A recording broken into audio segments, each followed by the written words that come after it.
You're listening to the Podcast Detroit Network. Visit www.podcastdetroit.com for more information. The views and opinions expressed on this show do not necessarily represent those of the network, its advertisers, owners, or sponsors. This is episode 255 of the ITintheD show. We have a packed house today. Rockstar guest lineup. Since we've been full. Yeah, we are absolutely full to the gills. Every seat taken. First segment, Laura and Rich are here from Intermitten talking about a cool conference coming up very, very soon. Second segment, we got Dan and Jeff here. They're doing a 10-part video series called Suburban Drives Michigan. Should be a very fun conversation. And also we got Mark Inuzian here from Telnet Worldwide talking about how telecoms changed over the past 20 years of owning the same company. Should be cool to hear how this world has evolved. Very cool. Dave, you may fire when ready. All right. You're listening to the Podcast Detroit Network. Visit www.podcastdetroit.com for more information. Following program is intended for mature audiences. I'm Wyatt, that's Gary, you're Bob, and you're Dave. This is the ITintheD show. This is Max Headroom. And what you're about to witness is one of the most sinister-sounding intros to a trailer to one of the greatest epics ever. This is Billy D. Williams. Bob and Dave and I are enjoying a Colt 45 right now. And remember, ITintheD, it works every time. Just where do you guys think you are? The Library of Congress? Detroit? Beyond the sun? Any of those right? Take him to Detroit. No! No, not Detroit! No! No, please! Anything but that! No! You will never find the more wretched hive of scum and villainy. Then don't come! Shut up! Hi, this is Christy Swanson, and you're listening to the ITintheD show. And Bob and Dave touch my hoo-hoos. That's what happens when you tap the angry beaver in the bunghole. Exactly. Come on. Tries. What the hell with this? I'm calling a break. We'll come back to the ITintheD show. This is Guilfoyle from Silicon Valley, and the only two guys I hate more than Dinesh are Bob and Dave. Suck it, guys. What's up, everybody? This is Billy Zapka. Sweep the leg. Listening to ITintheD show. No mercy. I may have to wipe the geek off. Hi, this is Kelly LeBrock from Weird Science. So, Bob and Dave, what would you little maniacs like to do first? Are we at a break yet? Hey, this is Zach McGowan from Planet Earth. You're listening to ITintheD show. Hi, I'm Ernie Hudson, and you're listening to ITintheD. All you nerds out there. Nerds. Nerds. What is a nerd? I'm a nerd, and I'm pretty proud of it. Hey, Detroit, this is Anthony Michael Hall. You're listening to my buddies Bob and Dave on ITintheD. This is Scott Steiner, Big Pump Pump. The ITintheD show is your hookup. Holler if you hear me. You're in your underwear? I'm in my underwear. Hey, let's hang out. No, I'm sorry, honey. I have a headache. I definitely want to see Bob in his underwear. That's a fact. Hey, everybody. Intro. Go ahead and talk for a second while I'm looking this up. Talk for a second for a minute while you're looking this up. We're sorry, everybody. Let's talk about. I did the wrong intro. So I'm Guy Fieri, and there's nothing you can do about it. Exactly. Oh, my God. We're what? Dungeons and Dragons and diners and drive-ins and dives. That's what we're doing. All right, here we go. You're listening to the Podcast Detroit Network. Visit www.podcastdetroit.com for more information. Following program is intended for mature audiences. I'm Wyatt, that's Gary, you're Bob, and you're Dave. This is the ITintheD show. This is Max Headroom. And what you're about to witness is one of the most sinister-sounding intros to a trailer to one of the greatest epics ever. This is Billy D. Williams. Bob and Dave and I are enjoying a Colt 45 right now. And remember, ITintheD, it works every time. Just where do you guys think you are? The Library of Congress? Detroit? Beyond the sun? Any of those right? Take him to Detroit. No! No, not Detroit! No! No, please! Anything but that! No! You will never find the more wretched hive of scum and villainy. Then don't come! Shut up! Hey, Dad, hello, this is Pinky, the genius, the real genius behind Pinky the Brain. And when we take over the world, the only show that people will be able to listen to is ITintheD with Bob, Dave, and Yuri. No! Hi, this is Christy Swanson, and you're listening to the ITintheD show. And Bob and Dave touch my hoo-hoos. What happens when you tap the angry beaver in the bunghole? Exactly. Come on, try. What the hell with this? I'm calling a break. We'll come back to the show. This is Guilfoyle from Silicon Valley, and the only two guys I hate more than Dinesh are Bob and Dave. Suck it, guys. What's up, everybody? This is Billy Zapka. Sweep the leg. Listening to ITintheD show. No mercy. I may have to wipe the geek off. Hi, this is David Kay, the voice of Professor Xavier from X-Men Evolution. Storm, come here, Storm. Sit on my lap, Storm. You're listening to ITintheD. Are we at a break yet? Hey, everybody, this is Ted DiBiase, the $1 Million Man. You're listening to IT-in-the-D. And if you want to get your money's worth, stay right here. And remember, everybody's got a price for the $1 Million Man. Hi, I'm Ernie Hudson, and you're listening to IT-in-the-D. All you nerds out there. Nerds. What is a nerd? Hi, this is Ogre. You listen to a bunch of nerds on the IT-in-the-D? Nerd. I'm a nerd, and I'm pretty proud of it. Hi, it's Julia Montgomery from Revenge of the Nerds. I listen to ITintheD. And I'm in love with a nerd. Mwah! Hey, Detroit, this is Anthony Michael Hall. You're listening to my buddies Bob and Dave on IT-in-the-D. Hey, what up? This is Jay Muse, and you're listening to the IT&D show. Snooch to the nooch. Listen, Muse, Snoogans. This is Scott Steiner, Big Pump Pump. IT-in-the-D show is your hookup. Holler if you hear me. I'm totally into Dave, but not so much Bob. This is Robert Hayes, the Ted Stryker to my mother. When I'm not hanging out at the Magumbo bar, I'm listening to the IT-in-the-D show. It's worse than Detroit.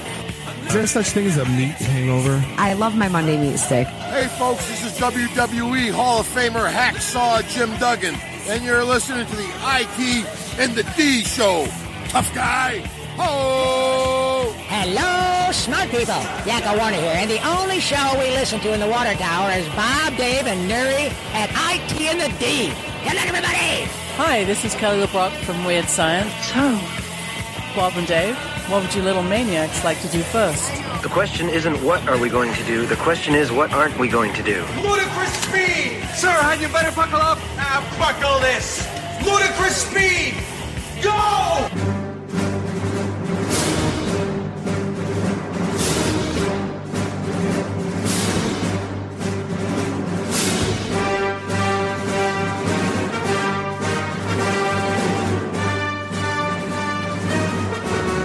Welcome back. What is so up? that was officially our longest intro ever because we had a mulligan. Twice. Yeah. Welcome back. What is up? You're listening to the one and only IT-in-the-D show. We're at episode 255, broadcasting live here in Studio One in Podcast Detroit in beautiful Royal Oak, Michigan. This is Bob, the sales guy, hanging out with Dave, the geek. Randy, I do the Twitters. Walker is doing the Twitters. Find us online, ITintheD.com. Do us a favor. Give us a like on the socials and subscribe to us everywhere fine podcasts are sold. All right, so here's the thing. We have, and I'm just going to start referring to them as this now. We have our AA meeting tomorrow night. That's Ann Arbor? Yeah. Okay, good. Haymaker Public House. I'm like, what did you sign me up for? Way less at stake. Than Yeah. Wait, we're where? Haymaker Public House. Cool. So we're there. Where there's no hay and there's no bakers. Right. Or you just haul off and punch people. Hey! Who knows? And then Thursday night, we have our podcaster meetup over at Falling Down Beer Company. Yep. So whether you're on the network or not, come on, hang out, chill, laugh. Talk about podcasting and properties. It's demented and sad but social. Yeah. The Animal Talk guys reached out. They want to do that and Man Cave happy hour, so we'll have the remote gear there and Sweet. yada. It's a thing. And then next Thursday, we have our IT-in-the-D event at Falling Down Beer Company. Yeah. It's going to be it's that month, apparently. We go there anyway a lot. Yeah, we So, do. It's like, a thing. What are you going to do? It is weird. So unlike us. Who knew? It is. So if you've been following, my favorite things on social lately, and usually this takes a lot to be my favorite, but it's these people that are doing these, like either Twitters I made or, a bot watch 1,000 hours of. I made a bot to watch over 1,000 hours, and my favorite one by a long shot. And bear with me because I'm going to go through this because it's freaking hysterical. I'm sorry. This was not as good as the Olive Garden one. It was not. Oh, see, nothing will ever beat Secret Soup. I kind of like. So this one was diners, drive-ins, and dives. So it forced the bot to watch 1,000 hours of diners, drive-ins, and dives, then asked it to write an episode of its own. Right, and this is what the bot came up with. Right, in the parking lot, Guy Fieri sits in a convertible. He looks like America. Guy Fieri says, I'm Guy Fieri, and there's nothing you can do about it. Today I'm eating it all. And Guy takes a bite out of his hair. Now you're going into the kitchen. Guy and chef stand in the kitchen. Guy has 3 pairs of sunglasses on. The sun can't get him. Guy Fieri to the chef. Prove to me you can panini. The chef starts boiling a pot of milk. He's scared. Chef, Flavortown is near. Guy points to an onion with his slippery finger. Guy Fieri, that's one ugly clam. Now they go into the eating room with the customers. Customer sits and eats a cup of mustard. Guy sits down without asking. Guy, I will live as a food. I am a food. Customer says, be a pie. Guy acts like a pie. The customers aren't concerned. Guy Fieri, I am Pie Fieri. It's my birthday. The chef comes out into the kitchen with a cake for Guy. And Guy says, the clams just keep getting uglier. The end. Ding. That's what a bot thinks Diners, Drive-Ins, and Dives. It's not. I mean, it's not inaccurate. It's not that far off. No, I know. That's not a stretch. No, it's not a stretch. Exactly. So anyway, if you look them up, there's probably 30 or 40 of them right now. Tons. It's amazing. They're all pretty well done. I give them all the credit in the world for being far funnier than we are. What? Yeah, I mean, what are you gonna do though? Set the bot up and just let it go? I guess because there's no bot. I was gonna say there's no bot. It's just a good comedy writer doing their thing, and it's Aww. I'm sorry. Did I just tell you that the stripper poles turned by themselves, Bob? My parents are Santa Claus. No, it's bullshit. I wanted it to be a bot. All your teeth are in heaven. Your childhood dog is still running around on that farm. You guys suck. That's all geeked that about was this. the same turtle. It was, yes. You could have waited until after the show to tell me. This garbage. But hey, so honestly, the coolest news hit right before we were going live, and I think they released this just so that we would talk about it. He's in our intro. He's coming back. Billy D. Williams reprises his role as Lando Calrissian for episode 9. Oh, wow. What's he going to be at the old folks bingo hall trying to hustle the people for get their gold dice? How old is he going to be then? I don't know. No, you've seen him. The reason I say it, you've seen him at Comic-Cons. I know. I love the guy, but man, he's being They'll held give up him by the right sticks. combination of drugs to have him active and alert, and he'll be good. It's like Mick Mars at a Motley Crue concert. It's like, how are you standing? The Hall of Presidents. I don't know, dude. All I know is that, they just announced it. It's a good thing. It's a good thing. No, but because it made me angry that they didn't they had a 20-minute casino scene in 8, and he wasn't there. And he wasn't there. How do you not give him like a Stan Lee cameo? Exactly. What do we have here? Or whatever his line is, The Force, it works every time. Ah, come on. No, he's not going to say that in Star Wars. You know what? It's going to give people their member berries because what do you have left? You have Chewbacca, who's going to live forever. And right. You got Ghost, everyone that are going to maybe come back. And Luke's probably going to, who knows? He'll be a ghost. It's a thing. Whatever happens, though, someone's going to complain about it. Of course they will, because butthurt fanboys. That was the great meme that came out, by the way. Oh, yeah, I forgot to throw that in this week. Because, Kylo Ren, when he throws his temper tantrums, that's Disney's backhanded way of saying, look, this is you. This is you, every butthurt fanboy on the planet. Right. Yeah. Stop whining. Yeah. Just pains in the ass. Right. So I do like this because, speaking of Star Wars, because The Last Jedi is out on Netflix. How many times you watch it so far? 3. Me too.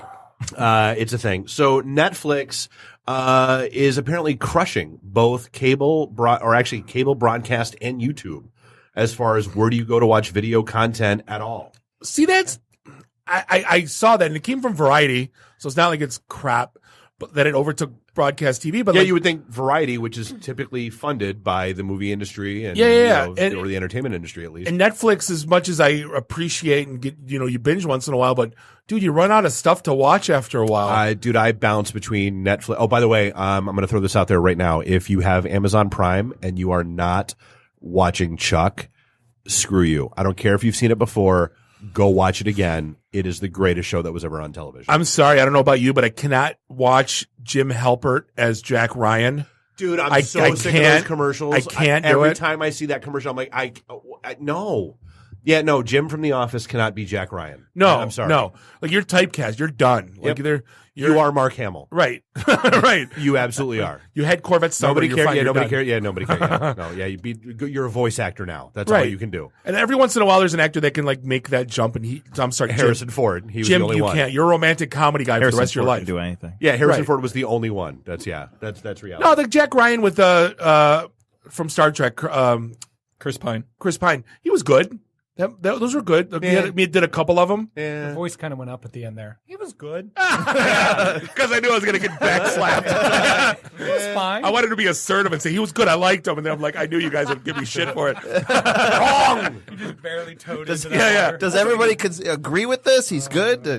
Like a consensus. Right. So like getting into the Detroit scene right now, like a few things are very weird. And we talked to this like a year ago when I went to. Hold on, preemptive. Shut up, Randy. There's a weird thing at. I got a weird thing for like stopping at Buscemi's and getting a slice and like a bag of kettle chips from Better Made. It's like a thing. Like you have this weird. It's like a weird McDonald's craving. Then I wonder why I did that. Then what I saw in the back was a Bitcoin ATM machine, and I go, what the blue hell is that? I go, what are you going to bring in a briefcase at $20,000 and buy like 8 Bitcoin and like drop it in the machine? They're down to like $6,000 now. It's not that bad. No, I know now, but back they then have crashed immensely since our show. But apparently I feel it's bad for everyone who listened to our episode when they were at $20,000 and now they're at $6,000. We got them to but a story came out in the Free Press, pretty in depth about like all these weird liquor stores, and every one of them and has a Bitcoin ATM machine that nobody's using, and like, what the hell are they doing there?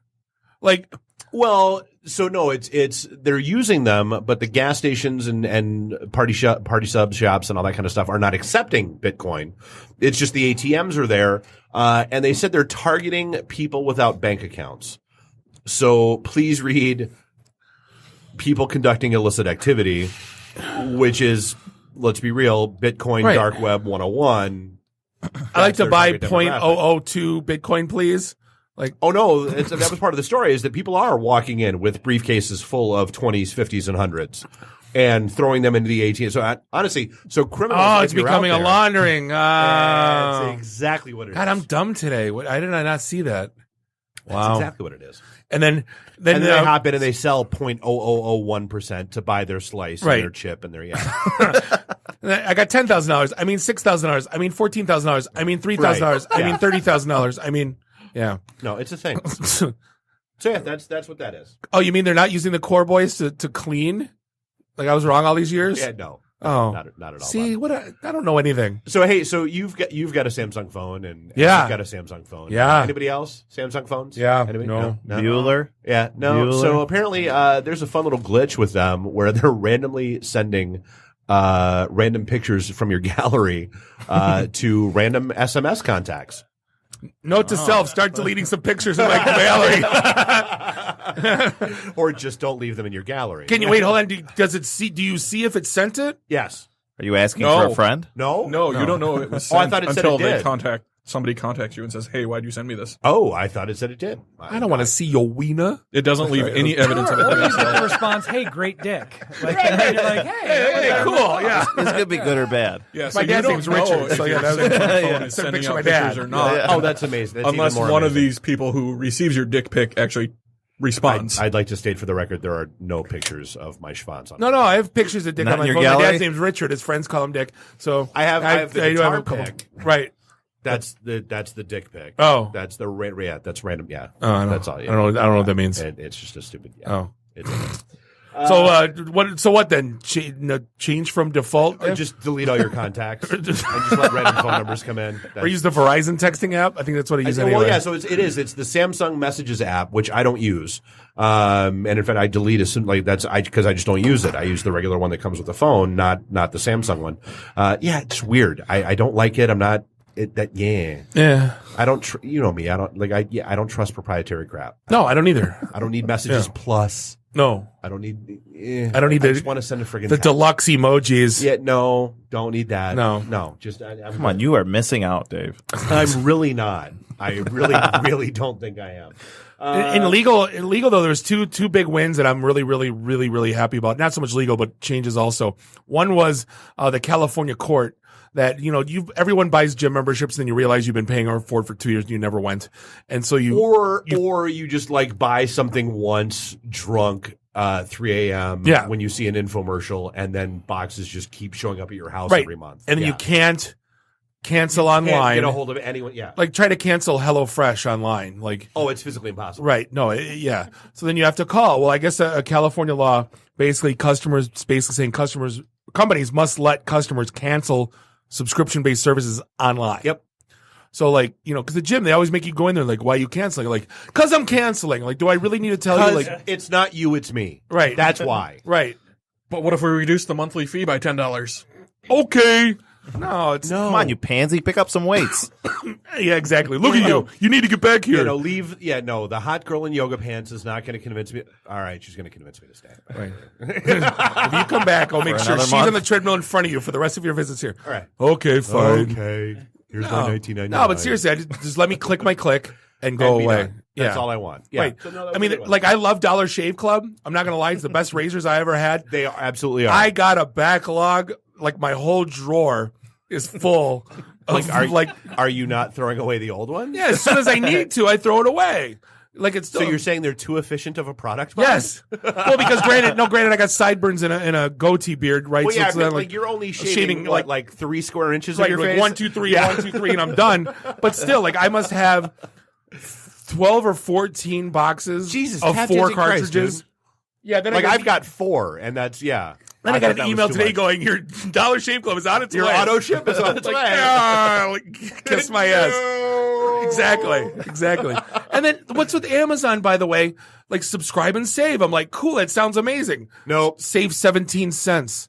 Like, it's like, save what? Like, I'm not, so you make me lock into buying your product every month, but now what am I saving? Like, let me save 20%. Right. I'll think about it. 10% maybe. Maybe. Like 17 cents? Right. No. $8.63. Subscribe and save $8.52. Like, ooh! No. Sounds great. No, so the other one was the federal court in Virginia, which is really, really cool, because we've actually had this issue once, that basically you can copy and repost an image that you find on the internet. You like that? That's called fair use. Really? Oh, wow. Absolutely. I don't know if I like that. I mean, granted, I'm not a photographer. If I was a photographer, I would downright hate it. I like it from the standpoint that it affords additional, because the situation we wound up in back in the day, where I found an image online that was on a gallery that specifically stated it was open for free, for free use, redistribution, yada yada yada. The person who created that photo reached out and gave me a ration of shit that said, I don't know, no, it's not, da da da. So okay, I pulled it. And he was like, "Oh, well, I'm going to sue you for damages." I'm like, "All right, well, bring it, bitch." Because here's the site I found it from. Here's what it said. Da da da da. Oh, I totally remember that. Was a long time ago. Exactly. Yeah. Bring it. Never heard from him again. So this basically affords you protections in those circumstances. Because if you read the ruling, it's not like if you're malicious about it, you're still going to get nailed. Right. But that's the one thing I never understood was the cityscape, and everyone and their mother's taking a picture of the Detroit skyline, and they're like, well, that's my pick. Well, dude, that's everyone's pick every weekend. Yeah, the whole what was it? The Detroit City Police cars. That that whole flap with the picture that was on the side of the cars and all that. Yeah, and it's it sounds a lot like Depict the D. It is depicted. No, but if you take a picture of something public, is it your picture? It goes back to the gorilla taking a picture of it, the selfie. Oh yeah, the monkey selfie. Yeah. But I mean, do you own the Detroit cityscape just because you put on a cool filter on Instagram and now you have proprietary rights to it? Stupid. I'm okay with this. I am. You know what I'm also okay with? What? Netflix is getting rid of written reviews, not the thumb up, thumb down thing, which doesn't make any sense anyway. No, I get the whole thumb up, thumb down thing. For my preferences, yeah. I mean, TiVo has used that forever. I mean, it's a simple way that they gauge what you're interested in, and But they're getting rid of the reviews because good. Well, because here's the thing, who reads that shit? No, usually if I don't know what a movie is, but I see it's got a 98 Rotten Tomatoes, I'm like, okay, that sounds. I'll give it a shot. I kind of trust Rotten Tomatoes. I don't trust the user one. Do you really? there's nothing to watch and there's something on, like, I trust Rotten Tomatoes. I honestly, I trust, I trust their recommendation engines more than I trust anything else. Like, okay, hey, based on the 900 crap shows that you've watched, here's another crap show we think you'll like. They're usually right. Yeah. Why would you not just go with that? Yeah, because you've watched. Oh no, there's always garbage on those. Like, I'm like, wait a minute, I don't have that bad a taste. But you do. But like, I didn't even. It's smarter than you An are. algorithm says you do. It's smarter than you are, Bob. I don't deny that. Can I be one that says I've never, even though I read this and I'm happy about it, I've never once read a review. No, neither have I. Like I didn't even know they were on there, to be honest with you, until I read this story. It's kind of like and that was their whole point, is that that feature isn't getting used as much. Like it's because they're not showing it easily. Well, then who cares? Let it go, because it was desktop only anyway. Yeah. Who the hell goes to Netflix on their friggin' desktop? And really? Sorry. Oh, sorry. One.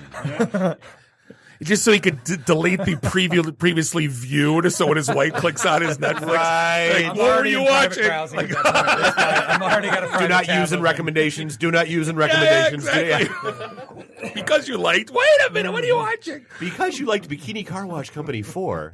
Hey, you want to make some side money, Dave? Randy just sent this over. It's a Craigslist ad for a job in City, Detroit.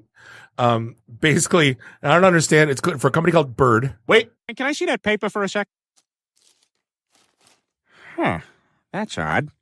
I thought that would be big news. You thought what would be big news? Well, there seems to be an absence of a certain ornithological piece.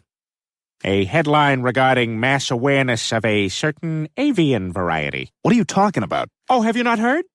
It was my understanding that everyone had heard. Heard what? Brian, don't! A well, a bird, bird, bird. A bird, a word, a well, a bird, bird, bird.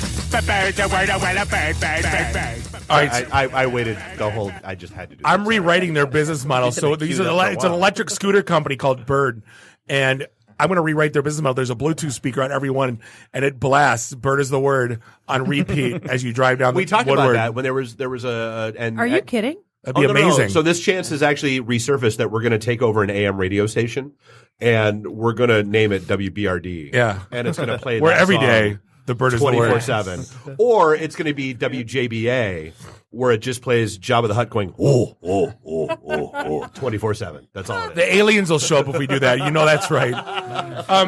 But apparently you can. This is what I don't get. Now I'm doing math, like business math, and it says earn $100 per night by picking up and charging scooters on your way home. Okay. So Randy takes a scooter and he drops it off at Jeremiah's house and dumps it in the street, and then like when I'm on my way home, I pick it up and then I drop it off on a charger, and I get $100. Okay. So like, let's do the math. How much did it charge? Randy pays maybe like $15 to rent this thing, right? Electric scooter. Yeah. So how many of these do I got to pick up on my way home? It says on your way home, like it's easy. Like there's just scooters laying on the sidewalk, and now I got to. Where am I? No, that's pretty much what it is. Scooters laying on the sidewalk. In Los Angeles, it's littered now. Like everyone's throwing up with their arms, saying this is ridiculous because they're in people's yards. Like people literally just stop and drop them. So like my new job would be to pick those up and take them to church. Drop. Yeah. I think you actually take them home. They send you a charger for your house. Oh, because it says on your way home. Yeah, you pick it up on your way home, take it home. So it's charge like it so at you your get a house, pickup. So step one, buy pickup truck or box van. I mean, it's a scooter. It probably Step fit in the two, back of your drive car. around.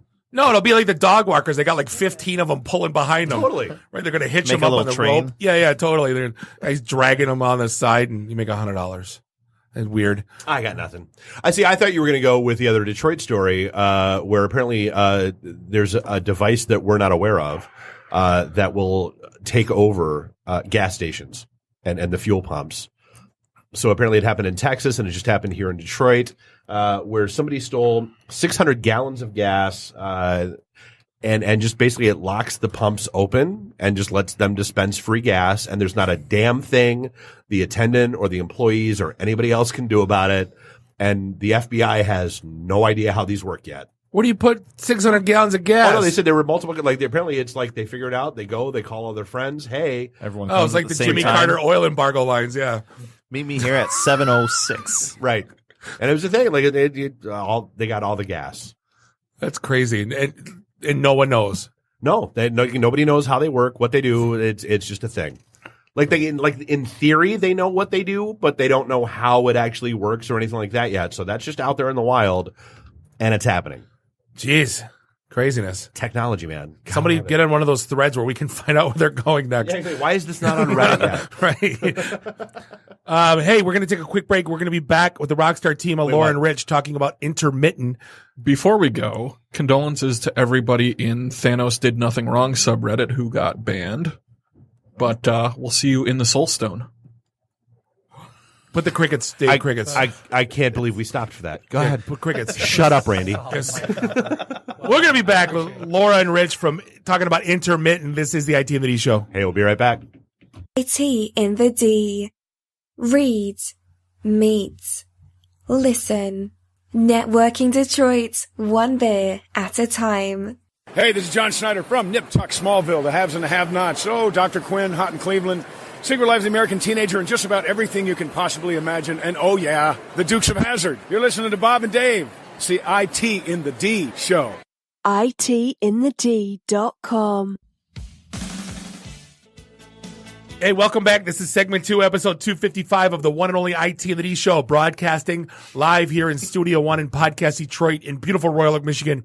Bob the Sales Guy, Dave the Geek, Randy, I do the Twitter's Walker. Find us online, ITintheD.com, because we are IT in the D, and you're still not you. You know who you are. We love you. Muy, muy. Muy, muy, muy. You know what we didn't talk about? I ran the test today. You ran so far away? You may now witness the power of this fully operational battle station. The downtown studio. Midtown. And the shipping is live. So if you haven't been keeping in track, we are at the Detroit Shipping Container Company, which is one of the coolest new facilities to come down into Cass Corridor, Midtown Detroit area. And we're on the second floor overlooking the beer garden on the open area. And it is going to be a very, very, very cool space. Sweet. We got our logo painted on the side of the shipping container on the second floor.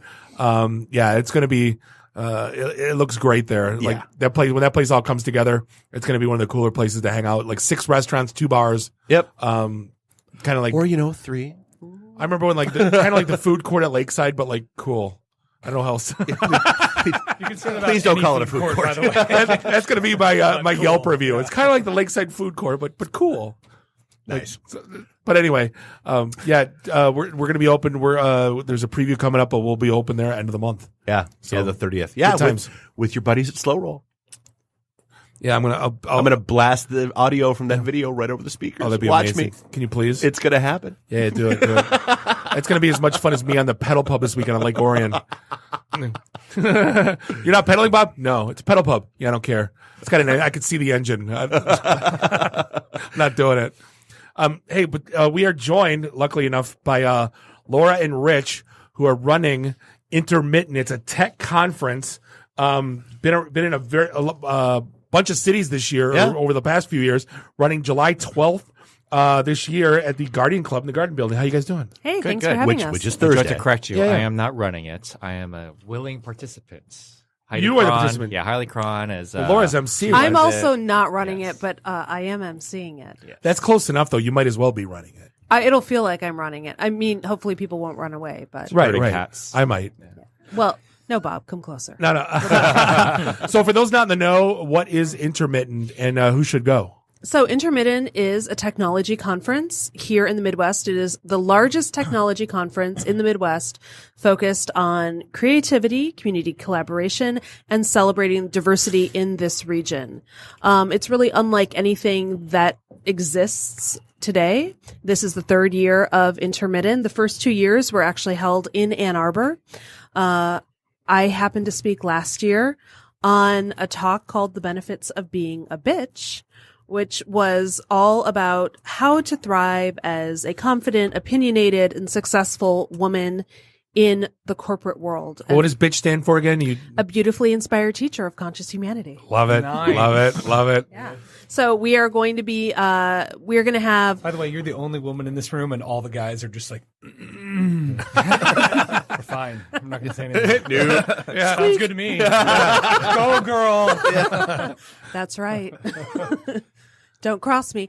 So yeah, we have a wonderful lineup of speakers this year focused on those themes. It happens to be an all women lineup of speakers because we thought if you can run a great tech conference with all white men speaking, damn sure you can do it with all women.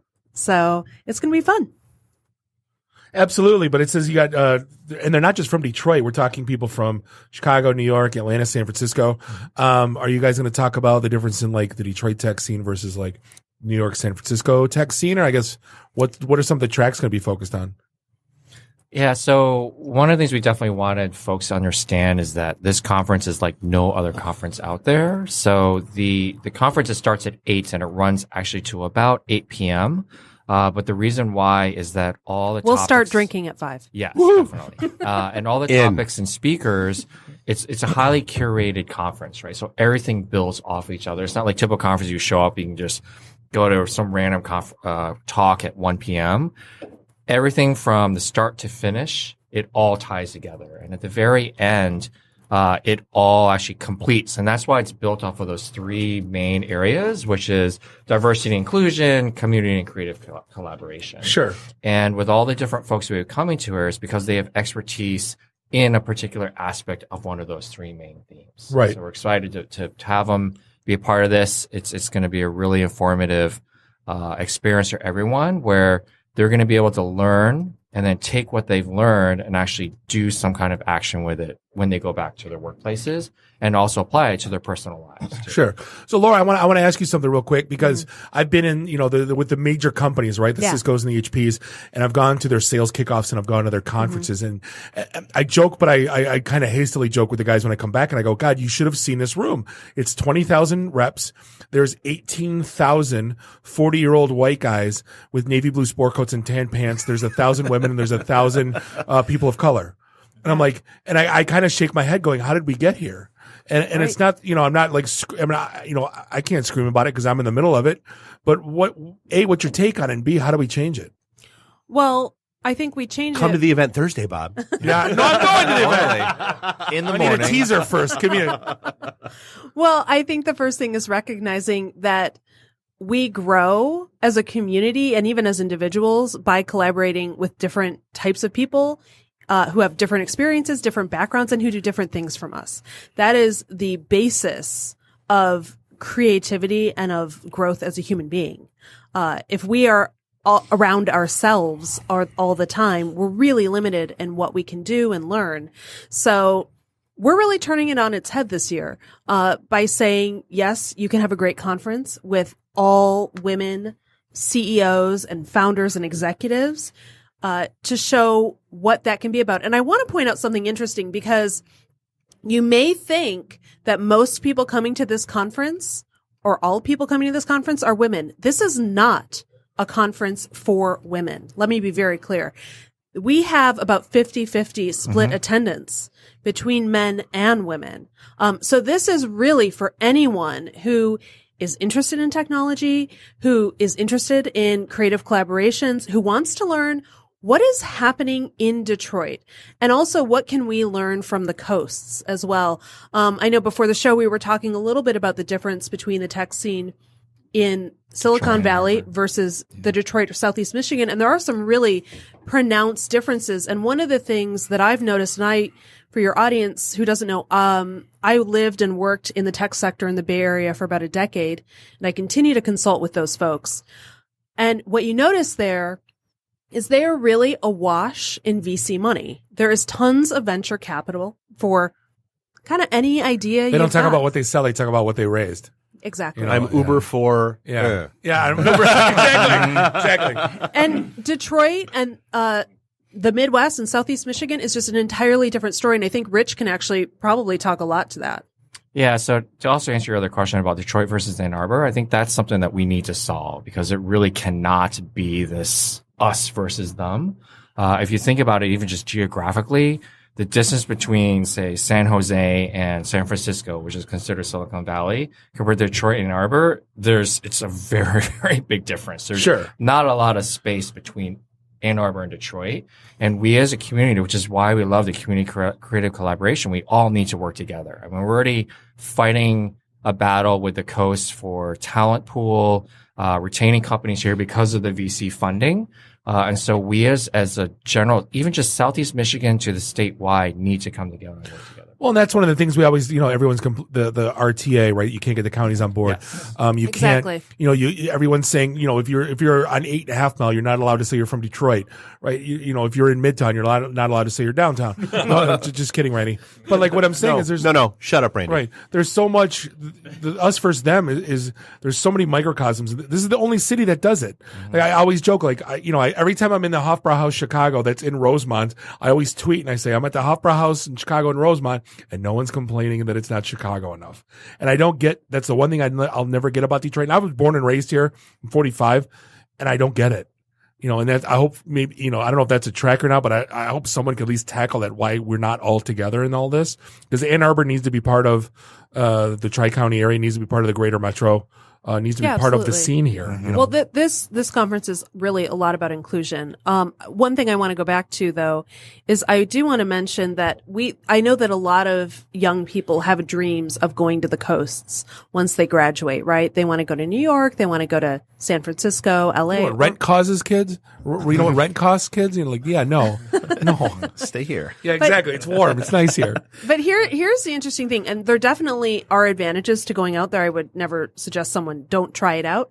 But as a young person who's going into the tech field, you're a cog in a machine, and it is grueling, and it will wear and tear you down. And what we have here that really differentiates us from anywhere else is actually because we do not have tons of venture capital, we have people that work very hard to vet their ideas. Yep. And so you're working for a company that has much more viability than many, many companies in the Bay Area. I worked for so many startups who, 60, 70 hours a week when I was living out there, who would get money for nothing. And for then bar napkin ideas, yeah. Right, exactly. And then you'd watch them 9 months, 10 months down the road, scrambling to be acquired, to sell off the engineers. It was a mess. So there's a lot of advantages to staying here. And I hope this conference shows people some of the possibilities of what can actually happen in our region. Actually, it's got me thinking maybe we should have a measurement of ping pong tables per capita.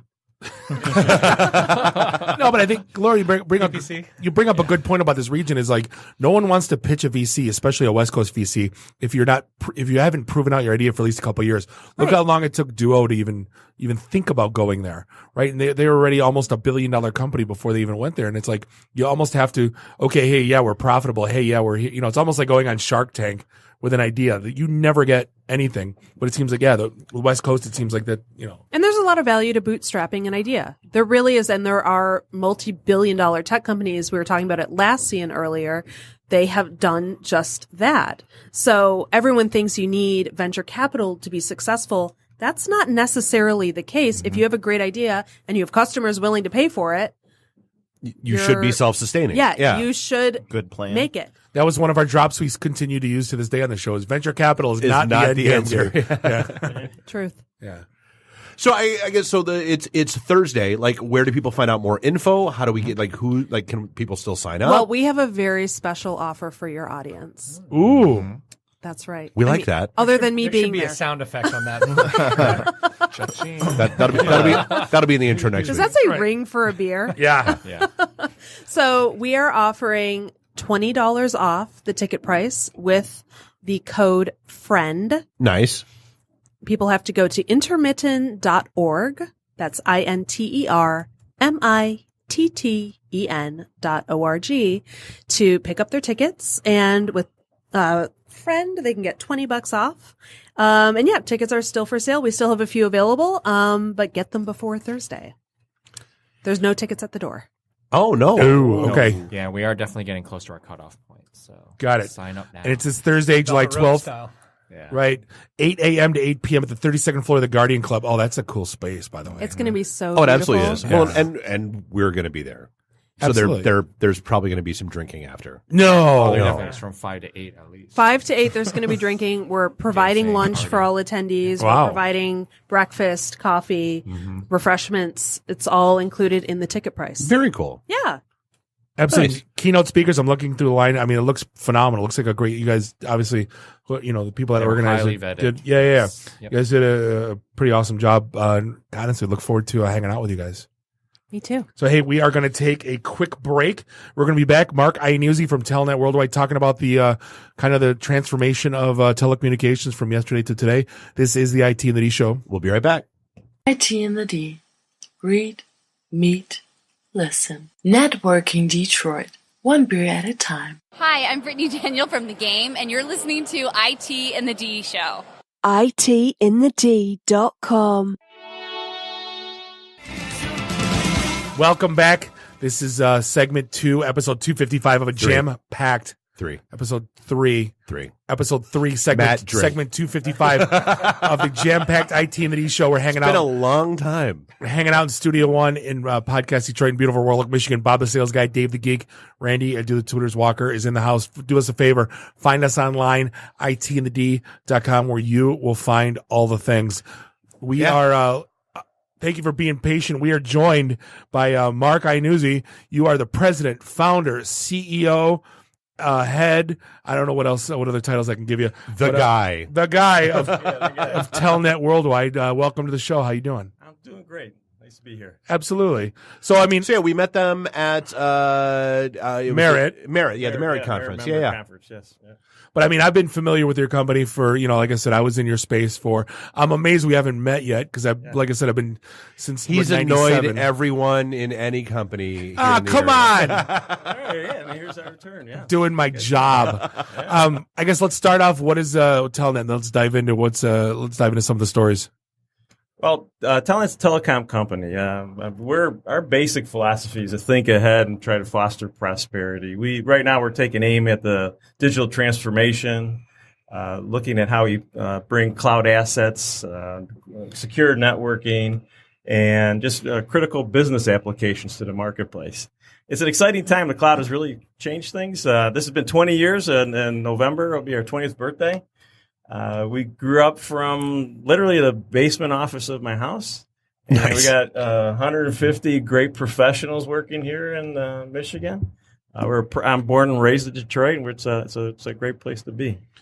So a lot of people talk, I'm going to dive right in, right? Digital transformation. Yeah. And you look at right now on strategies, on IT strategies, and there isn't a cohesive strategy. I think there's no two companies that are doing the same thing twice, whether it's their cloud strategy, their security strategy, their voice, their data.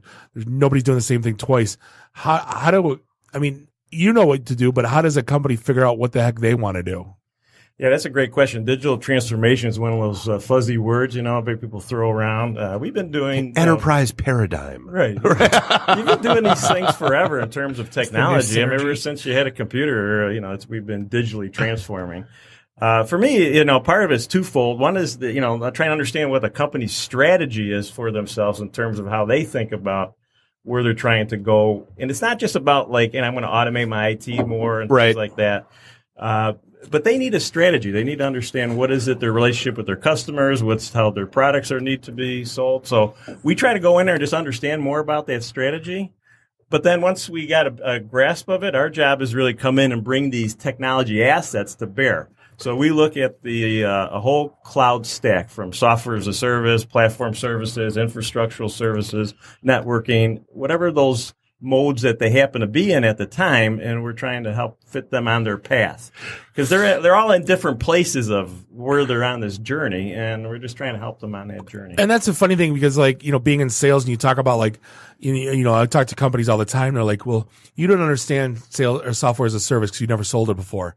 And now that I'm doing it, I'm like, it's selling software with a subscription license. Yeah. It's so difficult to understand. That. And honestly, from what you were just saying, it's a lot like people always, hey, how do I get to be a systems architect? And it sounds like it's that same kind of role where you have this background of knowledge and it's, okay, tell me what you think you need. Now let's apply the right tool for the right job for your particular needs. Yeah, exactly. That whole idea of getting back in terms of a service provider, you want to really make sure you got your expectations set well. Right. Because if you don't got your expectations set around, then it'll all be a disaster because the customer thinks they're getting one thing and, you really can turn a silk purse or a sow's ear into a silk purse, right? Well, then you got every sales guy in town saying, no, my stuff's the best. Right. We try to do what we do on our approach here is I like to call it a symbiotic stack. We have certain software applications that we offer out. And then, so if you need software as a service, you want to do the subscription-based model, great. If you don't need that, then our software runs on compute storage stacks, and our storage and compute stacks lives in our data centers, and our data centers are connected to amazing networks. So it's really kind of pick your pleasure. Do you want to get out of the data center business as an enterprise? You want to put it into a quality facility? Then you can get rid of that part of your spend and put your assets into a really amazing data center properties.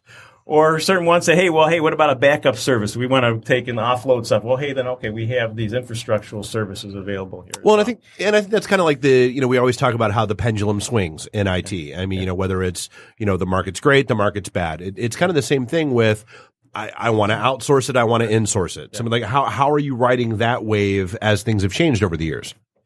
Well, the interesting thing about the cloud is that you've seen the pendulum. Why it's picking up, in my opinion, is because of more of a swing from a capital expenditure model to an operational expenditure, that subscription thing you talked about, Bob. Because people are trying to figure out, well, if I'm going to be the best at what I'm trying to do, then why do I have to buy all these servers and store them over here? Why can't I just lease them off of these folks here and let them keep them up and take care of that? And I can use my capital towards something else. So not only that, not just to interchange, like, Moore's Law, you got server stacks every 4 years. Right. You're halving in size and doubling in capacity. Right. So why would you buy it when in 4 years you got to switch it out? Right, exactly. And what's cool about here in Detroit, having these assets around that we have in this area, you can go to, hyperscalers like Amazon and Azure, and that's fine. Actually, our data center properties are connected into those ones. So if you want to kind of spread your workloads around, you can take advantage of basically a big cloud compute infrastructure. But having certain assets closer to the edge of the network, where where your data is, what latency conditions you're dealing with. The speed of light is still the speed of light, so if I want to shorten that up, then I can just bring it closer to home. Yeah, I mean, some of it's comfort factor. Yeah, I could go to AWS. I don't really know where all those boxes are. You guys, I know where the boxes are. Yeah. Right. And then you have the support part of it. It's like, okay, if I need some help, who do I call? And, can you help me out on these types of things? So they're here. They're They're sitting right here. They're right here. Yeah. So, I mean, we talked about you've been around for 20 years. Right. What's the, and I've been in the sales, kind of the same game, the same amount of time. What's the biggest change, or what have you seen as really been a key differentiator? Things that are really, I guess, kind of turned to. Yeah. Well, on it, Bob. I didn't know where to go with that, so I kind of ended on a. Okay. Yeah. What do you think? Well, for me, it's like life in general and technology in particular. You got to keep on reimagining who you are. So I really look at Telnet. We're like on version 3.0 of who we are. There's the startup phase back in '98. And it was a really amazing time back in '98 because if you guys are familiar, the Telecommunications Act opened up the market. It unleashed a whole wave of innovation. It was responsible for putting a really surge into the internet and all that good stuff. And it was really heady times. It was exciting times because all of a sudden the monopoly was broken down. And it was like, the Berlin Wall coming down or Moses parting the Red Sea, let my people free. And it really did, because you now had choice. You could go out and decide who you wanted to go. But then they built the wall back on everybody. Put it back in the cage. Assembling itself, right? Well, because we try to go back and think of some of the names during the CLEC boom. And maybe 3 or 4 exist today, like that did a shift and did something else. Yeah. But it was crazy how many companies there were out at the time selling telco. Yeah, it was. It really did unleash a lot of investment, a lot of good ideas and innovation. But then you fast forward today, really, it'll come back to the cloud. You have a whole new resurgence of people and ideas about how to leverage the cloud. There's key, I think, innovative things that are going on. For me, the things is the proliferation of affordable bandwidth. I mean, when WAN becomes as affordable as, in terms of speed and so forth, as what you had to do in the LAN, that allows you to go and actually have a cloud-based concept. Yeah. So I remember T1s were $700 plus loop. That was our big sale, $699 plus loop. And DS3 at full list was $25,000 a month. Oh, look at old days. Yeah. I know, right? Now it's like $2 a month. And you got paid on booking, not install. Yeah, right. Yeah. But you have mobility. The rise of mobility has been huge, right? People want to, get at whatever they want. We're on whatever device. Back in the days, they say, it used to be just making a phone call, but now it's a whole different thing with that smartphone. You have really it's that, once again, those are kind of enablers. If you look at it, just real quick, when you talk about the cell phone, it's a great point. I bring my laptop still on business trips, but I don't need to. Right. I have Salesforce. I have email. Yeah. I have all those apps on your phone. I have Expensify. I have everything I need on my, unless I need to write up a quote or, I still bring my laptop. So is your laptop convenience then? It's his whoopee. Yeah. No. It's, I got to put something I got to present something on a PowerPoint on a board. I have to plug in an HDMI port. Oh, okay. Or I need to write a quote or I can email on my phone. Like, that's really the only reason I bring a laptop. So they make adapters for your phone where you can present. Do they? Connect an HDMI cable to your phone. It's another dongle. It's a pain in the ass. Yeah, me and dongles aren't good friends. Anyway, I didn't mean to cut you off, but I wanted to add that because I travel all the time, and it's almost to the point where the laptop's gone away. Yeah. You got to pick your pleasure. What do you want to use, right? Yeah. Your laptop, your phone, whatever, which one works. Because that's one thing I see at coffee out. Like, you're opening up laptops. I'm like, why? What are you doing? Yeah. Like, what are you writing my screenplay? Yeah, what are you doing? Like, right. But even if you look at how telco's delivered now, and everybody, the new thing, SD-WAN, but the data centers going to a software-defined stack. Networks going to a software-defined stack. I mean, to me, that's one of the biggest changes. Is everything's going application-centric, where it used to be, it wasn't. So, I think in terms of key enablers that I find what's driving more about what's going on today, it's about open platforms and open software. Sure. Because now you're bringing in, once again, a whole new generation of people that can get at resources, the APIs that you can get at to start to connect these things together. Cloud computing. I mean, think about it. Go back to hyperscalers or where you want to put it. The amount of computational resources that are in the cloud that you can get today is just mind-boggling. And it's practically infinite. Right. Yeah. So now, once again, this is why this is for me an exciting time, because it's unleashed a whole new wave of possibilities, and barriers to entry have got shorter. So these are things that I think are marking the day of the new economy of communications. So who's the typical, I guess, customer that you're looking for right now? Yeah. Our sweet spot in customers is a small, middle-sized type of business. We'll go upscale to large enterprise, so we have some very nice large logos that we have. But the guys who really need the help are the SMBs. They're the ones who are trying to figure out how is it they're going to be in a competitive position, and how do they continue to improve their productivity. In terms of an IT function, many of these small companies, they got their next door neighbors, uncles, nephews, cousin who's helping them figure out how to put it together. Who's running their Exchange server. They're doing stuff, and they're trying to figure out, they're going to try to compete against some guys who are spinning up, AWS machines and these virtual machines. They're going virtual. What's that mean? Right. I mean, today, I know it's been going on for a little bit, but someone mentioned to me they're launching a CISO as a service model, which is, when's the last time you heard, or usually CIO, and that's kind of been quiet. Now, launching CISO as a service because they can't afford CISOs, but you can for one day a week, how does, I guess let's transition into that. How does security play into this whole thing?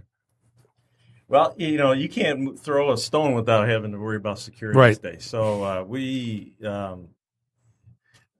so our first thing is to make sure that our assets and the facilities for physical security, it's a multi-layer problem. So we're continually being able to just describe people how their resources are secured, how we're protecting against breaches. And so there's a constant vigilance about the network, about the facilities, about the data. As a carrier, so we're a carrier, right? So we go back to, as a CLEC. So we have very strong rules and compliance requirements that we have to make sure that we're up to scratch on. And you have to keep on keeping these things fresh. So our main mission is about how the core of our network works. We then work with pretty cool partners. Like there's a group, we talked about Ann Arbor here earlier. There's a group out of Ann Arbor called the Networks Group. And they concentrate on security. So if we have a client that are trying to figure out about, they want to do a penetration test or something about what's going on over there, we'll refer them off to one of our client partners for security work, for example. Right. Yeah, I mean, that's the thing. You can't put in good infrastructure without making, and then now you're not only talking about breaches, you're talking about insider theft. Yeah. That's the topic. That's pretty much what I talk every day now. Yeah. When you talk about when you monetize loss, it's coming from inside. People steal, data exfiltration. That's one of the hottest topics I'm talking with right now.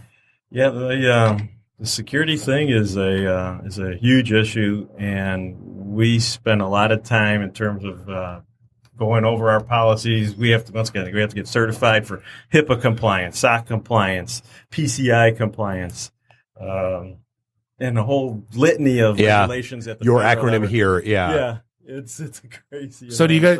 I gotta ask, in Michigan, do you guys have a party every year going like the last of the CLEX? It's got to be like a pretty cool old boys club. Yeah, there's only a few of us left.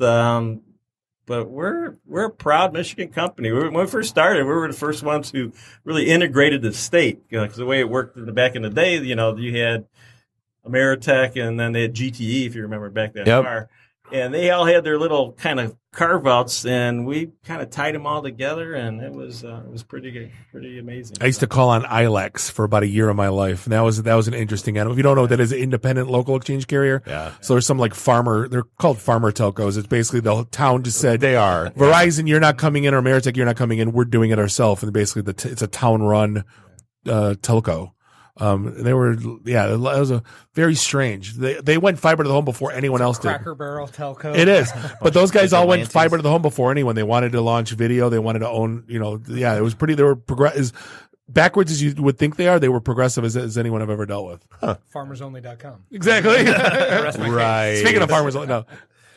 So where do people find out more? We're on the web, of course, Telnet, www.com. Go to our website, talks about where we are, how you can get a hold of us. We take a lot of pride in the customers we have the privilege to work with, and we welcome any of the listeners out there to come by and learn more about us. We pride ourselves in being able to be easy to do business with. That's the whole thing. That's a huge thing. Very approachable, about keeping our promises. When we say we're going to do something, we'll keep our promises. We never leave the playing field. So you don't have sales guys? We have sales. Come on! We have very good sales guys. Yes, we do. But these are things that we pride ourselves in. And we have amazing people who work for our company. We have just incredible, talented staff. And like I said at the beginning, we really look about how we're trying to foster prosperity. And that means quality of life of our customers, so that we're part of the solution, not part of the problem, about how we're helping our staff become the best that they can be. And then hopefully we're leaving this place a little bit better off than we found it. So those are key things, and that's what keeps us up. It keeps us going every day, waking up every morning and, with a smile on our heart. Well, and we kind of danced around it, but just to hammer home the point, your data center's here. Yes, they are. Yeah. We got come by and we do tours every now and again. And, every now and then, people like to see the blinking lights. Come by and and take a walk around the park. I mean, it's where the cloud lives. It's where the internet lives, right? It's someone else's computer. Yeah, exactly. There is no cloud. I used to kick off presentations like that when I go, there is no cloud. It's someone else's computer. But I just want to say congratulations, honestly, weathering that storm. Yeah. Like I said, I've seen so many companies come and go during that time, and it's great to see success stories locally. Yeah. And we're glad to have you on the show. Well, very cool. That means a lot. Appreciate absolutely. Yeah. Mark, I Newsy, everybody, Telnet Worldwide, Telnet WW. Appreciate the time, and definitely, again, congratulations on success. Look forward to seeing what's next. Hey, we're going to take a quick break. We're going to be back with Dan and Jeff. They got a 10-part video series called Suburban Drives Michigan. Pretty cool little YouTube channel. You definitely want to check them out, but it's going to be a fun conversation. This is the IT and the D Show. We'll be right back. IT in the D. Read, meet, listen. Networking Detroit. One beer at a time. Hey guys, it's Time Hawk, Bruce Leroy from The Last Dragon. You're listening to the ITintheD Show. ITintheD.com. Welcome back Thank you for hanging out. This is segment 4, episode 255 of the one and only IT and the D show. We are broadcasting live here in Studio 1 in Podcast Detroit. Beautiful Royal Oak, Michigan. Bob, the sales guy.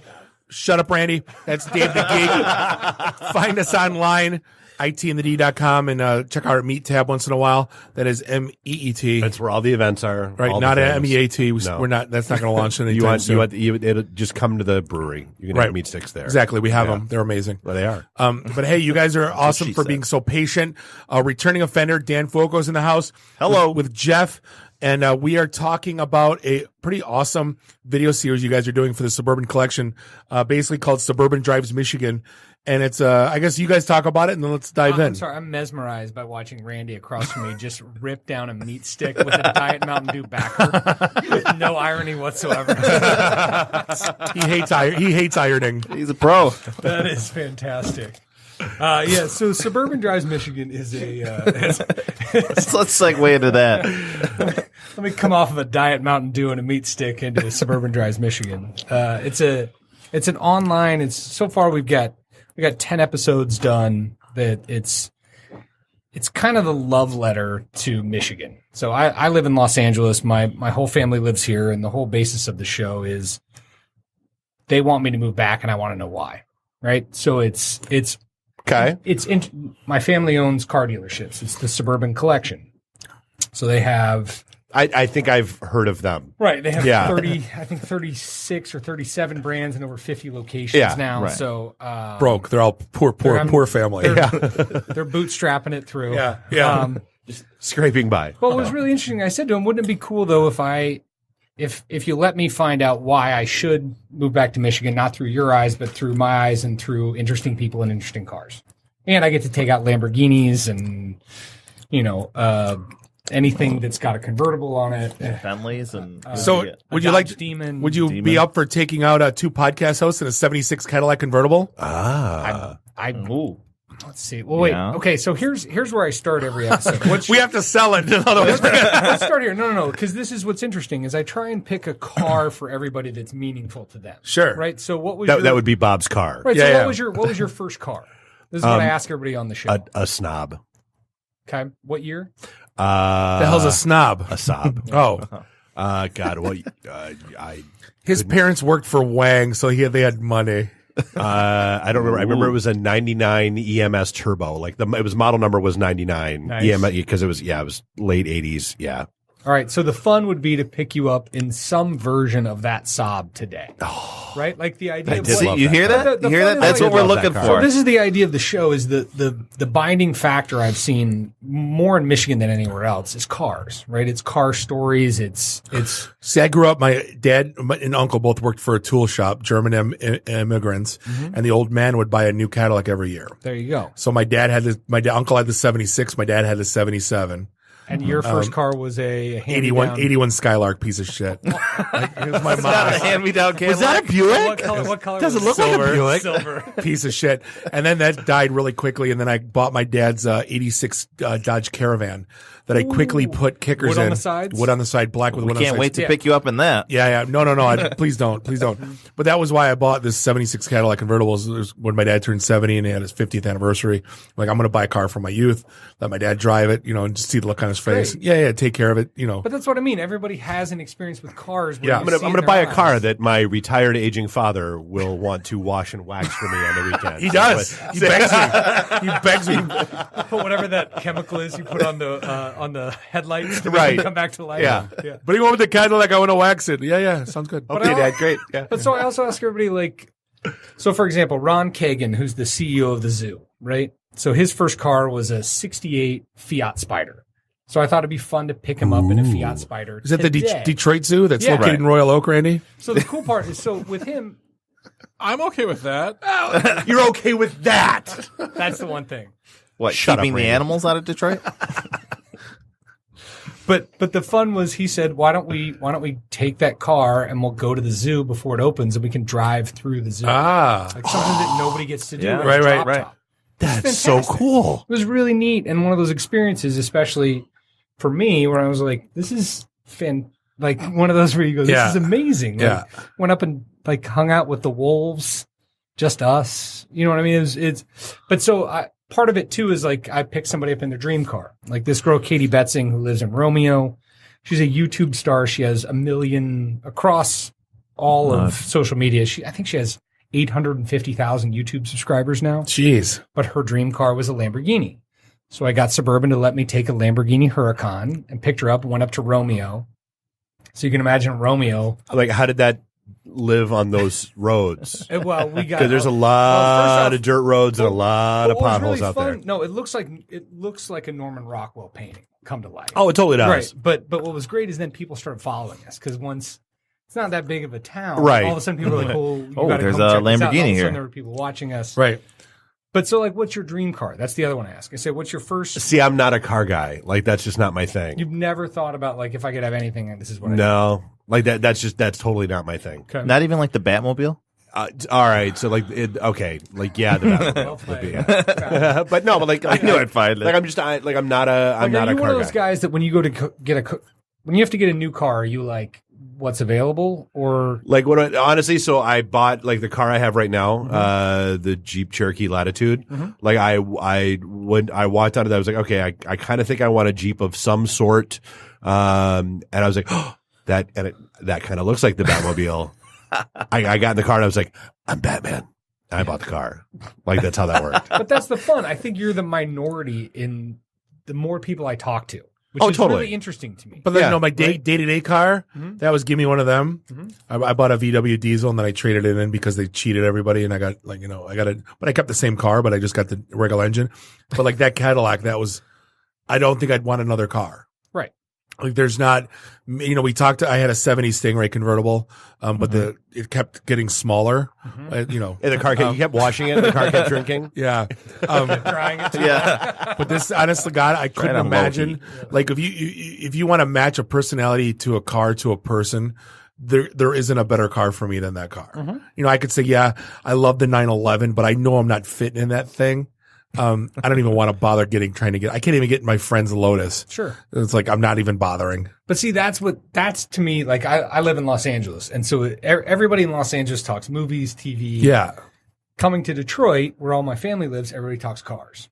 Right? And yeah, I'm usually just quiet. Exactly. That's like with your which hardly ever happens. With your last guest, that's how I felt. Right. She was talking cloud. I was like, I'm not even going to come. Yeah, no, I'm not even going to wade into this water here. We call it smog in L.A. Right. Well, only if it's brown. Right. We call it an inversion layer, which is just a horseshit way of saying it's not that toilet paper turns into bathroom tissue. That just means that air quality is moderate. Right. Way. Yeah. Exactly. You'll only lightly die going outside. Right. But so what's been fun for me is, I've tried to find somebody from, Suburban sells from Buick to Bugatti and Jeep to Jaguar. Like it's everything. So that's a really interesting thing to me, that entire realm of all the different people.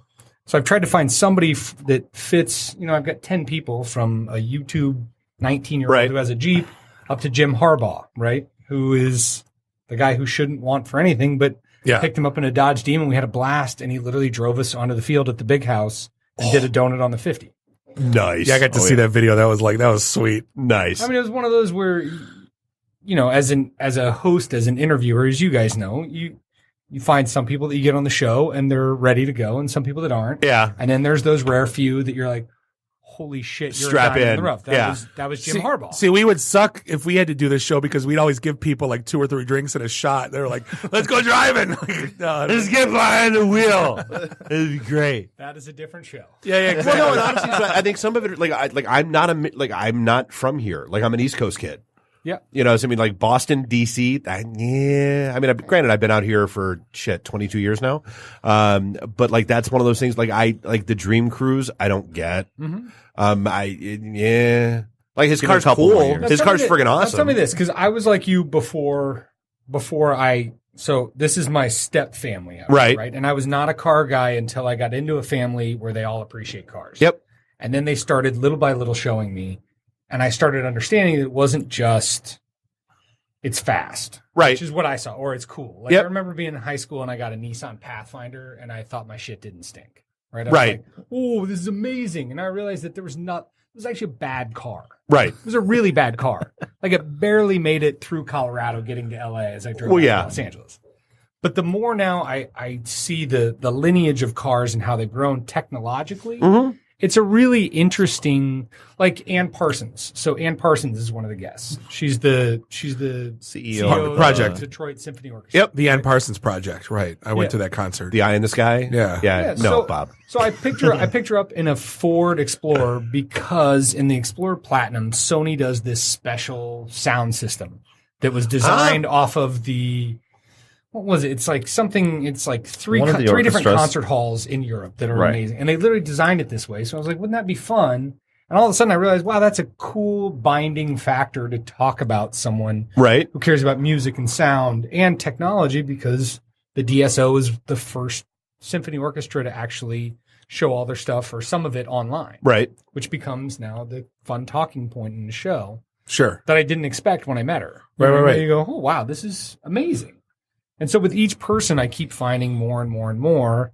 And the idea is now I want to make more. Like I just want to meet more people and interview. You know, we had Deputy Bob Loken from Oakland County Sheriff's with his dog just because I was like, I want to meet a police officer. I've never met a police officer in my life, which is probably a good thing. How'd you pull that off? Right. But like this idea where he picked his, Ubers in LA. I brought a Subaru to pick him up because I thought, well, that's a dog car, right? And we're picking up a guy with his canine. Right. And he's like, no, let's just hop in my car. And we got in his Tahoe that is, having never been in a police cruiser, let alone one that's outfitted, it blew my mind.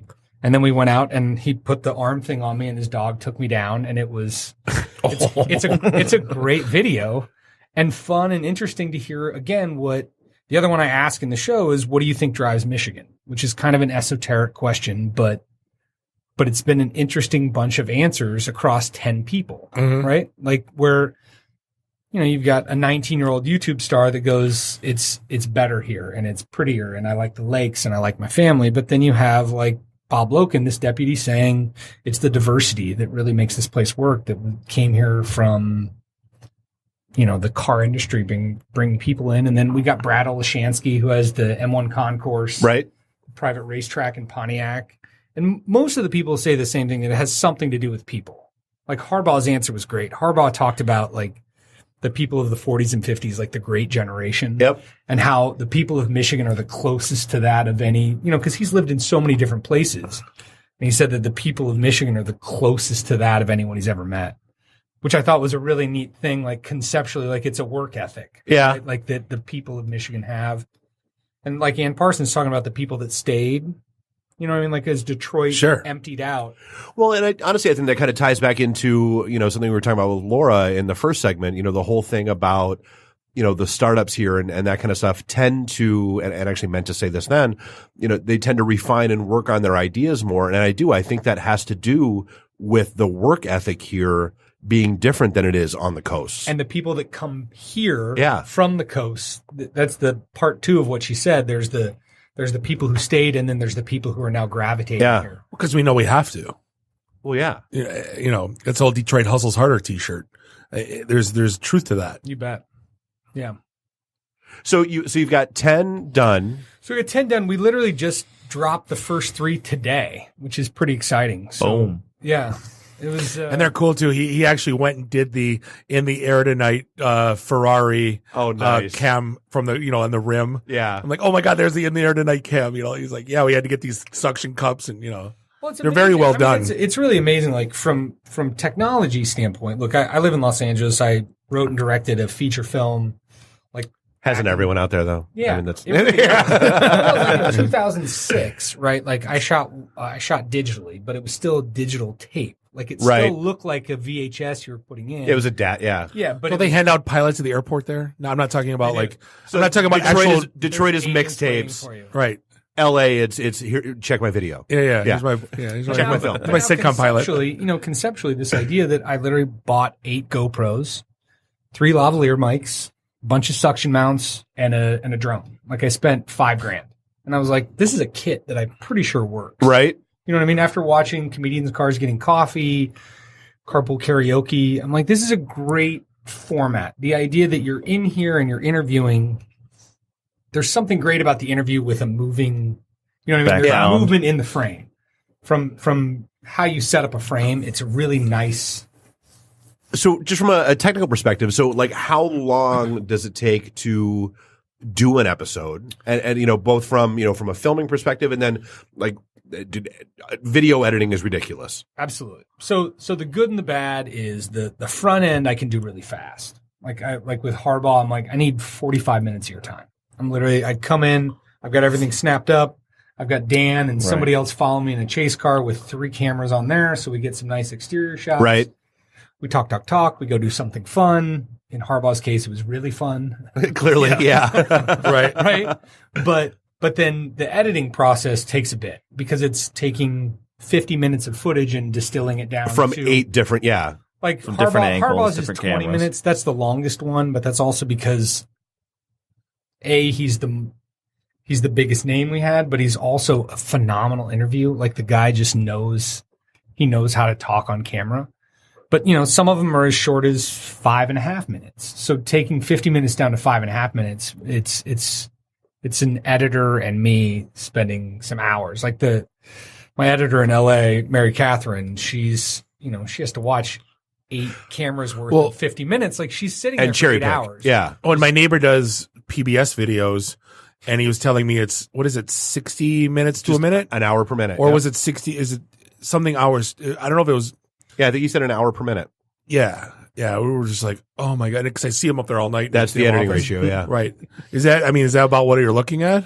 Yeah, I mean, the fun is she's figured out a really good workflow of how to set up in Adobe Premiere. You can set up these multicam sequences. So you can have, like imagine we've got one camera, like let's say it's the 3 of us in the car. We've got one camera in the middle that's going to be the wide, all 3 of us. Then we've got one just on you, one just on you. We've got one exterior looking in, right? So the idea is she can set it all up so that theoretically as we go through, once she figures out the through line, I want that cut, that cut, that cut, that cut. Yeah. All in one. But the one spot. setup, you know, it's like a day of setup to get ready to edit. Yeah. Which is kind of, it's fun to see that process. Well, I mean, it's like, you know, think back when we had the OU guys here, you know, and they were going through that stuff with us. Yeah. I mean, it was, you know, the multiple cameras. Hey, let's reshoot it because they only brought a couple, you know, hey, let's reshoot it to get this angle. Let's reshoot it to get this angle. Same thing. So that's the fun of this is for me, having come from narrative, like features where it's like, cool, we're going to do a camera on you now and we'll do a camera on you and then we'll do it. So you're going to have to say your lines 17 times. Right. And then 17 more off camera. Yep. This is fun that it's like you got 45 minutes to get everything. And good go. luck. Yep. Yeah. And if you miss something, You missed it. Yep. Yeah, you missed it and you got to keep moving. And so I like that personally in that it cranks up the volume on what you got to get done and what you can get done. Sure. And well, then it's natural too. It is. You know, when they were telling us to retake this thing, I felt unnatural. Sure. Saying the same thing I just said. Because Say it then you're again. thinking Now about it, again. like, how did I say Put some that? inflection And in your voice. Maybe do that again. Yeah. And Hey, guys, let's go over here. Hey, guys. You know, like, You end up Hey, sounding guys. like Chef on the South Park. Hello, Return of children. Hello there, children. Yeah. Let's see Dave in the studio. Yeah. But really, a fun episode would be with you, a non-car guy, to take you through, like, you and I would let's pick out 10 cars that we think would change his mind. Right. That would be fun. Like, to me, that's interesting. Like, that idea, and each car would be, you and I pick a reason that it could change your mind. Oh, I know what car. He knows too. What? It's not on the lot. What is it? 68 Camaro. We can get one of those. Oh, Better Off Dead? Yeah. The matte black. Yeah. $2. Yeah. We could find that. Or the 79 Wild- 79 black Trans Am Gold Eagle. Oh, from Smoking the Bandit? Yeah. Yeah. Well, because I got the Big Enos Burdett Cadillac. Right. So in Los Angeles last week, I rolled up to a stoplight and looked over next to me, and somebody had a picture perfect Knight Rider.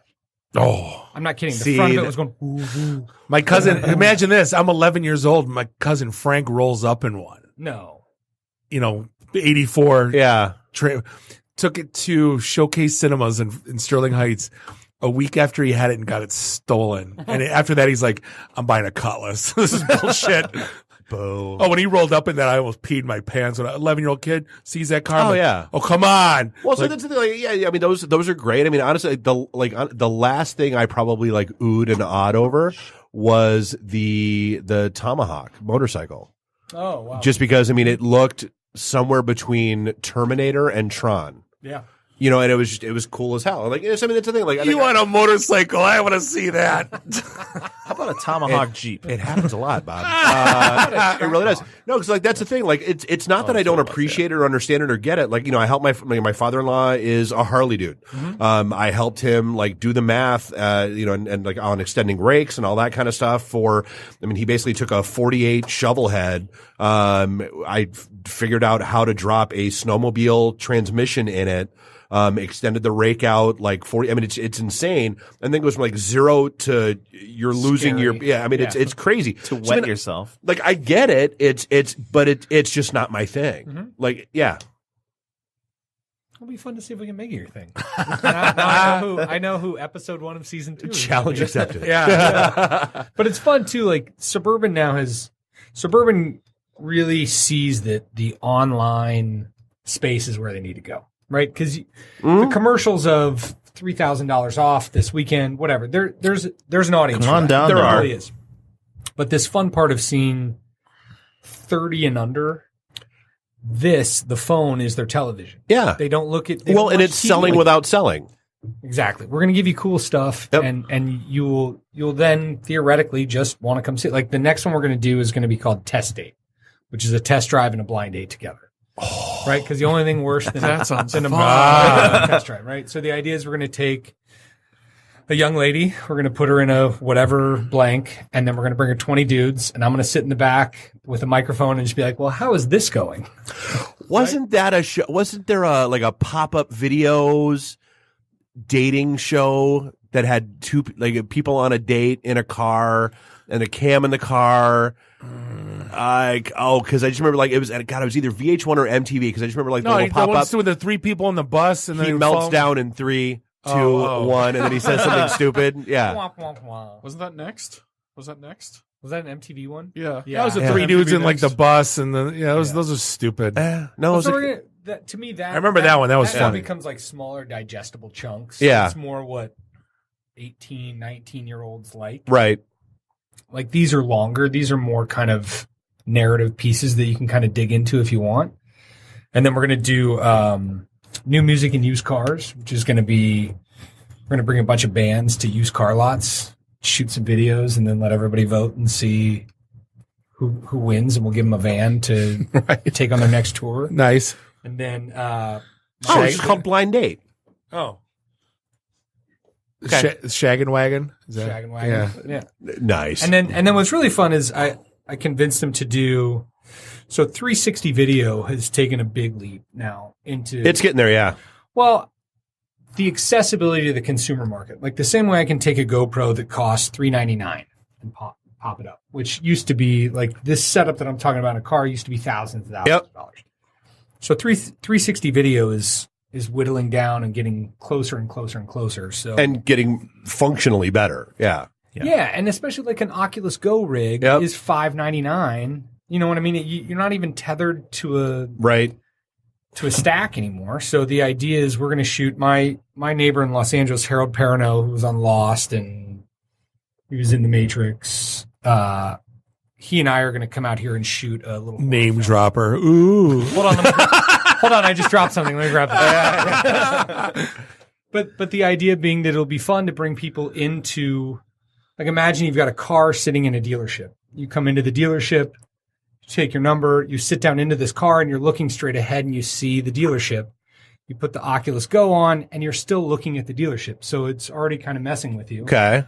And then Harold Perrineau gets in with you, and then we're going to have a nice little horror movie that it's like a little 3 to 4 minute horror movie that should really shake you up. Lawnmower Man in a car. It's going to be Max Headroom. Nice. Horror movie. Right. Yeah. But it's exciting. Like Suburban really has committed to this idea of like, let's make some really cool stuff.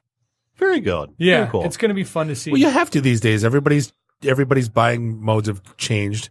Nobody's beholden to anybody anymore. Nope. Nobody wants to talk to us. Well, apparently it's either you get better and high tech with it, or you just start doing 80s commercials again because those are coming back. Right. Or like, I mean, I find it very rare that I have a sales rep that I just say, give me one of those.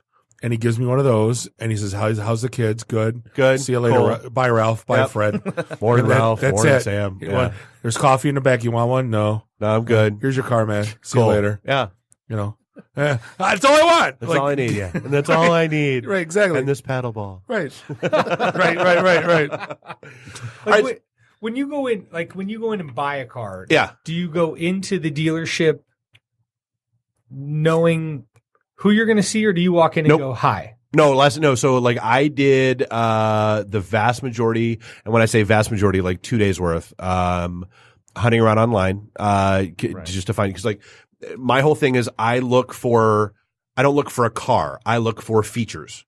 And then, okay, tell me which cars have these features. All right. Then I narrow things. All right. Yeah. Kind of like that one. Kind of like that one. Kind of like that one. All right. Find me dealerships near me that have those cars. I go and I ignore everyone. And if somebody comes and talks to me, I tell them to just F off. That's not what I'm doing. No, thank you. No, Yeah. thank you. Yeah, No, nope. thank you. Nope. Good. No, No. thank you. I look at them from the outside. I like figure out what I want. And then I'm like, okay, who's been the least intrusive to me during my time here? And I find that person, and I'm like, okay, look, Hi. give me a card. I'm going to have questions. We're going to handle this all via text. And then I leave.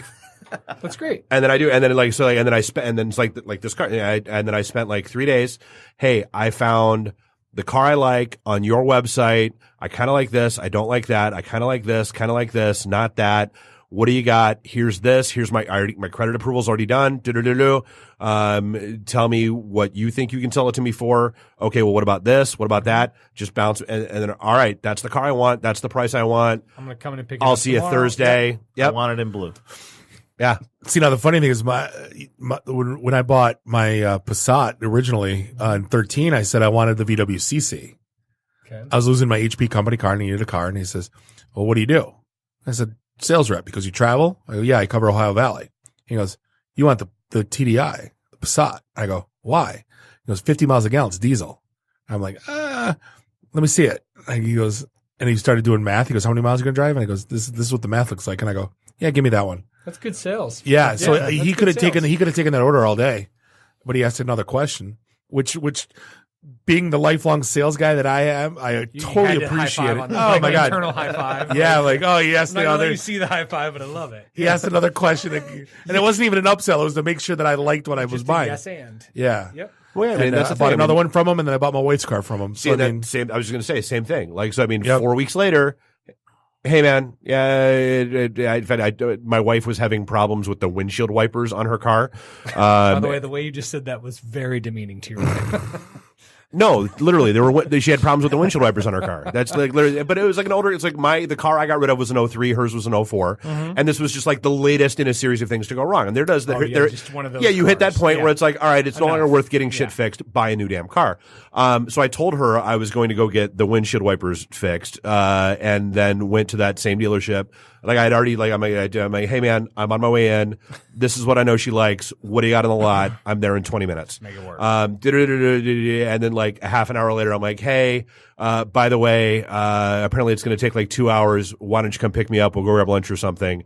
And did the whole stupid, lame car commercial thing where I had them put a bow on the car. And then she was like, oh, somebody's getting a present. I'm like, yeah, here's the key. So yeah, it's but like that, that guy had, by not annoying me, and and I will go back to him. That's the whole thing. yeah. And this guy does not send me spam. Nope. He doesn't call me and say we have a new Haven't sale heard a from lot. him. I got like a month in, I got a text from him. Hey man, just checking in. How's the car? Yeah. Cool. 6 months in. Hey man, just checking in. You still good with both cars? Life's good. Yeah man, everything's sweet. Cool. Let me know if you need anything else. Haven't heard from him since. Well, he knows I see him at the oil change, and then he'll get to And he knows at like year 3, he's just gonna be like, "Hey man, You ready? what's up? Yeah. you up?" Yeah. Yeah. So, Have you seen this one? But that's what Dan's Batmobile doing. 2.0's out. Dan's in this weird world now of the social media of cars.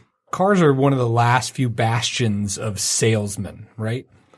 Yeah. Like hardcore from back in the day sales guys, right? Where it hasn't changed much. Yeah. Exactly. I mean, I've been in IT sales for 20 years. No, what I mean is finally. Conceptually, They're adapting finally. Thank you. a social media person who's in charge of social media is now you're long line fishing basically to bring them guys, right? Right. Which is interesting to me. Like I'm making the content for him to use to get out. Yep. Well, it's almost like you need to do like a in commercial. Spam Dave. You need to do a commercial like, "Hey, come to this dealership. Our sales reps don't suck as bad as the like that's almost what you have to do." Right. Like you know what I mean? It's an approach that is not so in the face, but gives you the information that you need. Right. Yeah, it's the selling without selling. And I can tell you, I can tell you how to change it out for a cup of coffee. Cause I've thought that through because the model I think is broke. Yeah. And it should not be broke. No. I mean, it should have a cup of coffee in that car that we want to get you picked up. There you go. Right. All right. So where do we find all the videos? What's the scoop? So it's on YouTube. It's the Suburban Collection YouTube. So it's YouTube.com/Suburban Collection. Let's try that one more time. Let's edit that one out. YouTube.com/Suburban Collection. Okay. Because you should be driving a collection from Suburban Collection. Well, from Suburban what's fun Collection. is like, so we've got 3 episodes up there now, and every couple of weeks we're going to put another one out. That's going to be somebody new from Michigan that matters. And, Cool. And hear what they have to say. Those are fun. I watched a little bit of the Harbaugh one. I can't wait to dive into the rest of them. It's pretty cool. Yeah, good. Yeah. Awesome. Thanks, Dan, guys. Jeff, appreciate the time. Thank you for being patient and hanging out with us. We're going to wrap things up for an episode 255 of the IT and the D Show. I'd like to thank Laura and Rich from Intermitten. Don't forget it's July 12th. on Thursday, yeah. On Thursday. And then Dan and Mark Iannuzzi from Telnet Worldwide. And then, you just heard Dan and Jeff. But on behalf of Bob, Dave, and Randy, do us all a favor. Drink up your drinks. Get your phone numbers. You don't got to go home. You just got to get the hell out of here. Drive careful. Be safe. Beat it. See ya. The emergency destruct system is now activated. Conan, what is best in life? To crush your enemies, see them driven before you, and to hear the lamentation of your women. Long live Flash! You've saved your Earth. Have a nice day. I have come here to chew bubblegum and kick ass. And I'm all out of bubblegum. Nice shooting, son. What's your name? Murphy. Make the run. The run. Game over, man. It's game over. It's over, Johnny. It's over. Nothing is over. Nothing. You just don't turn it off. I can't say no, and I don't really want to, so. Well, especially with the back doors open. Yo! Hold up! Time out! Time out! Y'all take a chill. You need to cool that shit out. And that's the double truth. Ruth. Bob loves it in the can. I hope this was as much fun for you as it was for me. That's why I like it in the can. Joe on the cheese.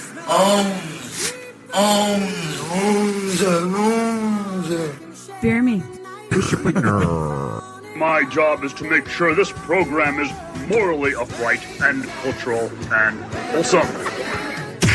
Shut up, Mimsy! Shut up, Mimsy! Shut up, Mimsy! Why would Buick put their cars next to the Bentleys? Why? That's not marketing. The alphabet. It's brilliant. Yeah, I can't take that position. That analogy sucks because it's right. Because you're getting your 8-track tuned up. Are we at a break yet?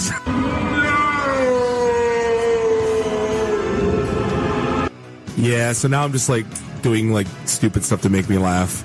Venture capital is not the end game. When are we going to talk about me? Jane, you ignorant slut. It's my show. I can say what I want. Kiss my ass, go home, unplug, get off the goddamn internet. You are everything that is wrong with the internet right now. You're so white right now. I'm the whitest guy in the room. Just explain it to me. I love this city. I was banging on the wang. Really? Should we talk about this? Tag team it. Should I keep going or should I stop? Can I just say, it's been great being on a show that talks about Mickey Rooney dying for 20 seconds and then poop for 10 minutes.